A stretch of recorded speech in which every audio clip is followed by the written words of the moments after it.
Film dimulai dengan memperlihatkan dua orang polisi yang sedang mengendari mobil mewah. Mereka berdua adalah Mike dan Marcus. Mereka memacu mobil mereka dengan sangat cepat dan terlihat sangat buru-buru.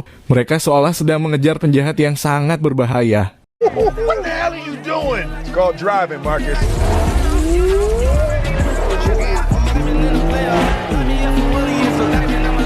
Dan setelah beberapa saat sampailah mereka di sebuah rumah sakit. Dan ternyata mereka sedang menjenguk anaknya Marcus yang telah melahirkan. Dan kini, Marcus telah menjadi seorang kakek.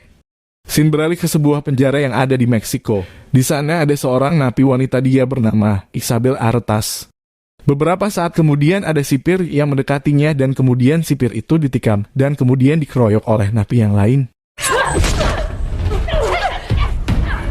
Kemudian datanglah sipir lain untuk menolongnya dan kemudian membawanya dengan ambulan untuk dibawa ke rumah sakit. Tapi ternyata orang yang dibawa dalam ambulan itu adalah Isabel. Dia menyamar menjadi sipir tadi dan sipir tadi ternyata sudah meninggal ketika kejadian tadi yang dimasukkan ke dalam mesin cuci. Ambulan itu mendapat serangan dari luar hingga terbakar sementara petugas yang ada di ambulan itu dibunuh semua. Dan kemudian muncul orang yang menolong Isabel, dia bernama Armando, anak kandung dari Isabel. Dan inilah Bad Boys for Life. Mijo. Mama.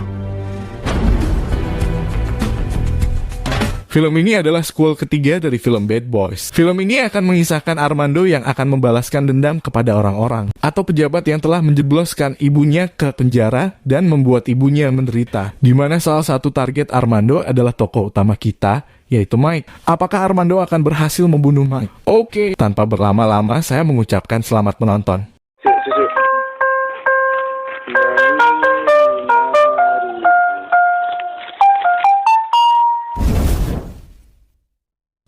Keesokan harinya, Isabel memberitahukan tentang semua target yang harus dibunuh oleh Armando untuk membalaskan dendam ibunya di masa lalu. Perlu diketahui jika sebelum dimasukkan ke penjara, Isabel bersama suaminya adalah kartel narkoba terbesar di Meksiko. Namun orang-orang dalam target itu telah menghancurkan bisnis narkobanya, membunuh suaminya dan menjebloskan Isabel ke penjara. Sehingga Isabel memerintahkan Armando untuk membunuh mereka semua. Dan target utama mereka adalah Mike.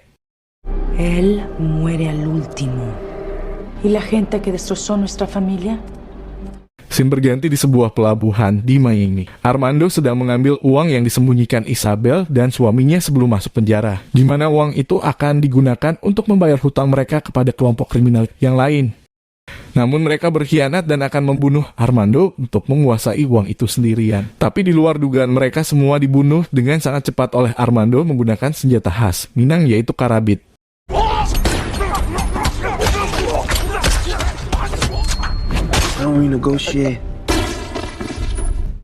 Kemudian Armando bekerja sama dengan kelompok lain untuk membeli senjata kepadanya. Pemimpin kelompok itu bernama Sewilo. Tranquilo, papu.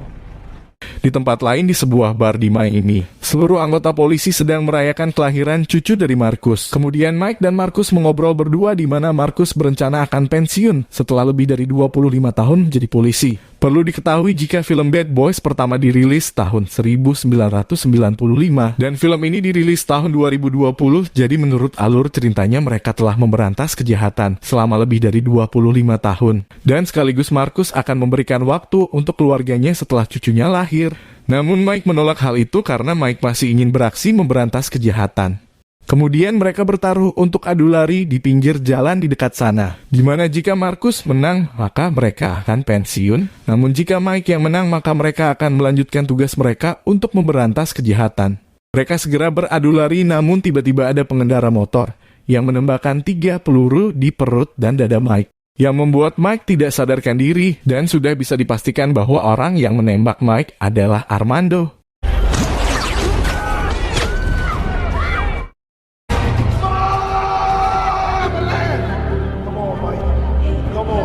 Mike segera dibawa ke rumah sakit dan segera dioperasi. Hari demi hari telah berlalu, tapi Mike masih dalam kondisi kritis. Marcus yang telah menjadi partnernya selama lebih dari 25 tahun merasa sangat sedih. Kemudian Marcus berdoa di sebuah gereja. Dia berkata, jika Tuhan memberikan kesempatan Mike untuk hidup kembali, maka dia tidak akan lagi berbuat kekerasan. Atau bahasa kerennya, Marcus tidak akan menjadi bad boys lagi. Dan setelah kejadian itu, Armando melanjutkan aksinya dengan membunuh semua target dengan sangat cepat, tepat, akurat, dan tanpa terdeteksi. Judge Leon Sorensen. The desired DA, Roger. 6 bulan kemudian, Markus sedang menghadiri suatu acara dan dia terlihat menangis. Namun ternyata itu adalah acara pernikahan anaknya yang melahirkan tadi. Sekedar info saja, jadi kalau di luar negeri punya anak dulu baru nikah itu hal biasa. Jadi jangan tanya bukannya tadi udah melahirkan, tapi kenapa baru nikah. Dan itu bukan aib bagi mereka. Di acara itu dihadiri oleh Mike juga, di mana ternyata Mike berhasil selamat dari kejadian itu dan doa Markus dikabulkan. And it always seems to bring us back together. And your relationship will be tested. I am shocked that you are even still here.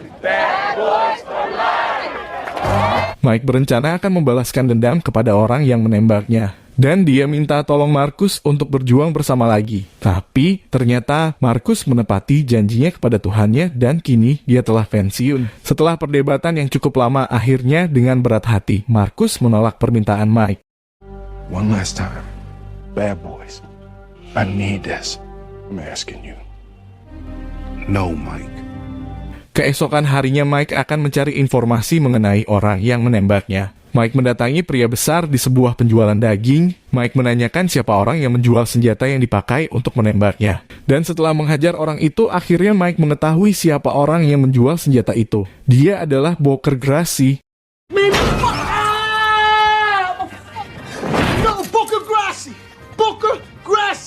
Mike akan menangkap orang itu dan dia akan bekerja sama dengan tim AMO. Tim AMO adalah unit khusus yang bekerja dengan peralatan modern untuk mencari informasi dan juga menangkap penjahat seperti Mike dan Markus. Tim AMO ini memiliki 4 anggota. Yang pertama Rita sebagai leader, pria pirang bernama Dor, yang berambut hitam bernama Riff, dan yang cewek bernama Kylie. Mereka mulai mengintai Booker yang akan melakukan perdagangan senjata. Mereka menggunakan drone untuk mengintai transaksi itu. Mike melihat ada yang tidak beres dalam transaksi itu, di mana tas yang dibawa oleh pembeli ternyata kosong. Kelompok pembeli akan berkhianat dan akan membunuh kelompok Booker. Di mana hal itu tidak boleh terjadi karena mereka akan menangkap Booker hidup-hidup untuk mencari informasi tentang Armando. Mike dan Kylie menuju tempat itu untuk menolong Booker. Terjadi pertempuran antara kedua pihak, sementara Mike dan Kylie juga ikut terlibat dalam pertempuran itu. Kondisi sangat kacau, kemudian terjadi ledakan yang membuat Booker terlempar dan tertancap kayu di perutnya. Booker telah tewas dan kini Mike tidak punya petunjuk.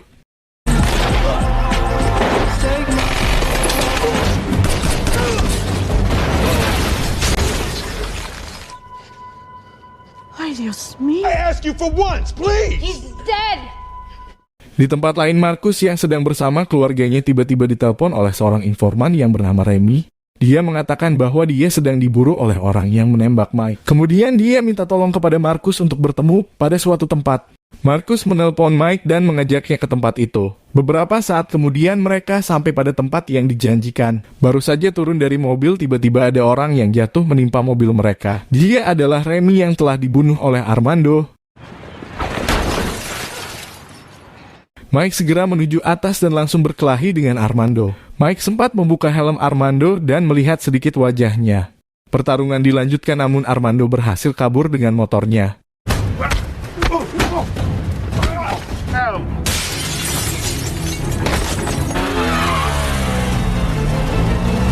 Keesokan harinya Mike bertemu dengan Kapten Howard. Mike menceritakan jika dia kesulitan untuk mencari informasi mengenai Armando. Kemudian mereka akan pergi dari tempat itu. Namun baru beberapa langkah berjalan Armando menembak Kapten Howard tepat di lehernya, di mana Kapten Howard tidak selamat dalam kejadian itu.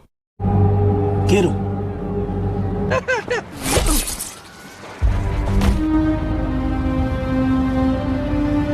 Setelah kejadian itu, Markus merenung sebentar dan kemudian mendatangi Mike. Dan kini dia bersedia untuk berburu penjahat sekali lagi. One last time. Mike dan Markus berdiskusi dengan tim AMO, kemudian mereka menemukan petunjuk oleh orang yang bernama Swailo. Mereka akan menangkap orang itu dan akan menginterogasinya. Yang kebetulan dia akan merayakan ulang tahunnya pada sebuah klub malam. Sway low. Menyamarlah mereka semua dan masuk dalam klub itu. Reeve yang menjadi DJ mulai mengajak semua yang hadir untuk mengucapkan selamat ulang tahun kepada Sewilo. Mike dan Marcus kini sudah ada di dekat Sewilo. Namun mereka tidak langsung menangkapnya, tapi malah mengancamnya sambil bercanda, yang membuat Sewilo melompat dari tempat itu dan segera kabur dengan motornya. Mike mengambil mobil milik orang yang ada di sana, dan kemudian dia mengejar Sewilo bersama Marcus. Setelah beberapa saat sampailah mereka pada sebuah tempat parkir. Dan kemudian Mike menembak Sewilo hingga dia terjatuh di tempat itu.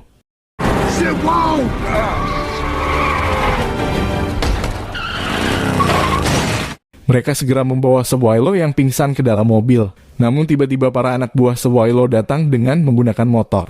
Kemudian mengelilingi dan menembaki Mike dan Marcus secara bertubi-tubi, yang membuat mereka terkepung dan tidak bisa berkutik sedikit pun. Oh, shit! We got your man! Namun sesaat kemudian datanglah tim Amo dengan menggunakan truk dan menolong mereka. Ketika sedang terjadi kekacauan, Sewilo berhasil kabur dari sana. Sempat terjadi adegan tembak-menembak di antara mereka. Kemudian Mike dan Marcus mengambil motor yang ada tempat duduknya di samping dan mulai mengejar Sewilo. Oh, shit! What you got? It's like a... Terjadi adegan kejar-kejaran yang sangat keren dengan motor. Mereka juga harus menghadapi anak buah Sewilo yang mengejar dari belakang. Tapi Mike dan Marcus berhasil menembak mereka, yang membuat mereka harus jatuh ke jalan.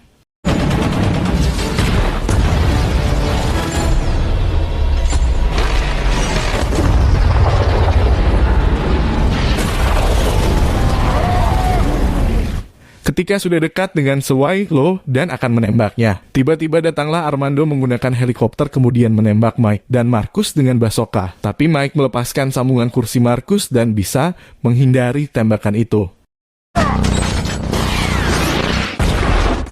Sewilo akan dibawa kabur dengan menggunakan tangga, namun Mike segera menyusul dan menggantung di tangga itu. Armando yang berada di atas akan menembak Mike, tapi terhalang oleh Sewilo, sehingga dengan terpaksa Sewilo ditembak agar tidak menghalangi pandangannya. Mike akan ditembak, tapi Marcus segera menolongnya dengan menembak helikopter itu dengan senapan mesin. Kemudian Mike menjatuhkan diri ke laut. Mike berhasil selamat sementara Armando berhasil kabur dari sana.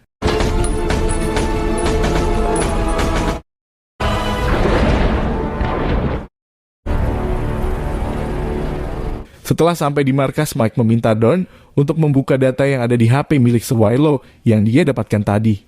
Setelah mencari data-data yang ada di HP itu, ditemukanlah fakta yang sangat mengejutkan, di mana Mike baru mengetahui jika ternyata Armando adalah anak dari Isabel, di mana Mike dan Isabel pernah terlibat ikatan cinta. Ketika dulu Mike ditugaskan menyusup ke organisasi kriminal yang dipimpin oleh Isabel dan suaminya. Dan hasil dari cinta mereka adalah terlahirnya Armando. Atau dengan kata lain, Armando adalah anak kandung Mike. Tapi Isabel tidak memberitahukan hal itu kepada Armando.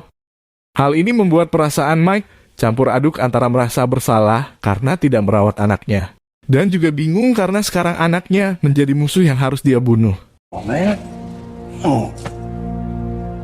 Beberapa hari kemudian, Mike dan Marcus menuju Meksiko untuk menghabisi Isabel dan Armando. Dia mampir ke tempat temannya yang ada di sana untuk membeli senjata. Beberapa saat kemudian, tim Amo datang untuk membantu mereka. Mereka segera mempersiapkan semua peralatan dan segera menuju tempat yang telah ditentukan.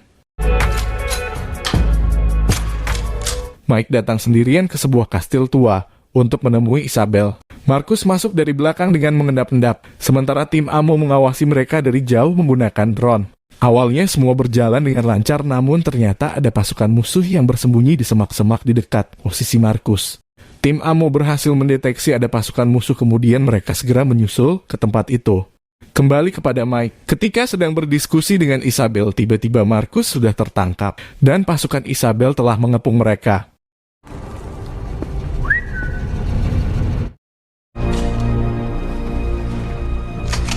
Kemudian terjadi pertempuran yang sangat sengit di antara mereka. Mike dan Marcus ditembaki oleh musuh dan bersembunyi pada sebuah meja, kemudian mereka berhasil menjatuhkan beberapa pasukan musuh.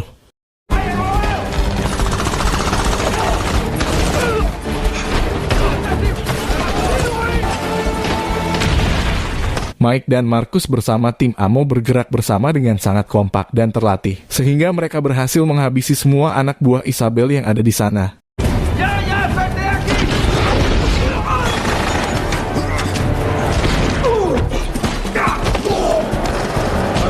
Mike dan Marcus menuju atas untuk mengejar Isabel dan Armando yang akan kabur dengan helikopter. Armando sempat menembaki mereka, sementara itu Marcus berhasil menembak pilot helikopter itu sebelum mereka menaikinya, yang menyebabkan helikopter itu terjatuh dan terjadi ledakan di tempat itu.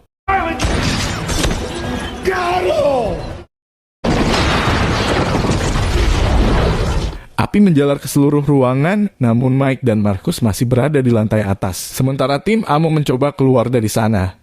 Ketika mereka akan turun, tiba-tiba Isabel datang yang langsung menghajar Marcus dan sempat memberikan beberapa sayatan di tubuhnya. Namun Marcus segera melawan dengan membenturkan kepala Isabel pada sebuah tiang yang membuat Isabel pingsan seketika.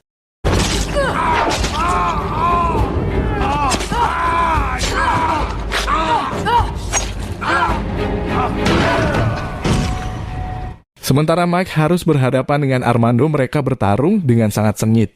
Beberapa saat kemudian, Mike berhasil mencekik Armando hingga dia akan tewas karena kehabisan nafas. Namun hati seorang ayah tidak mampu melakukan hal itu.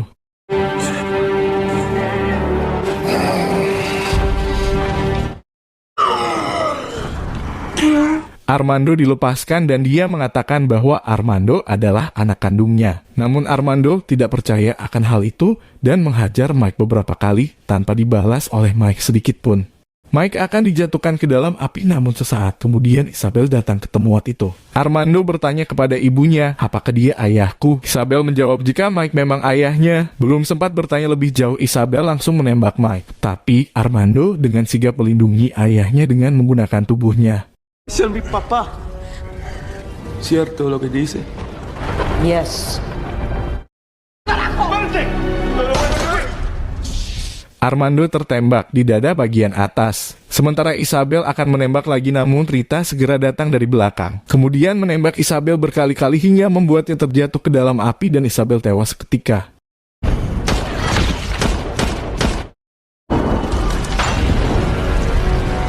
Mereka segera pergi dari tempat itu sebelum tempat itu runtuh.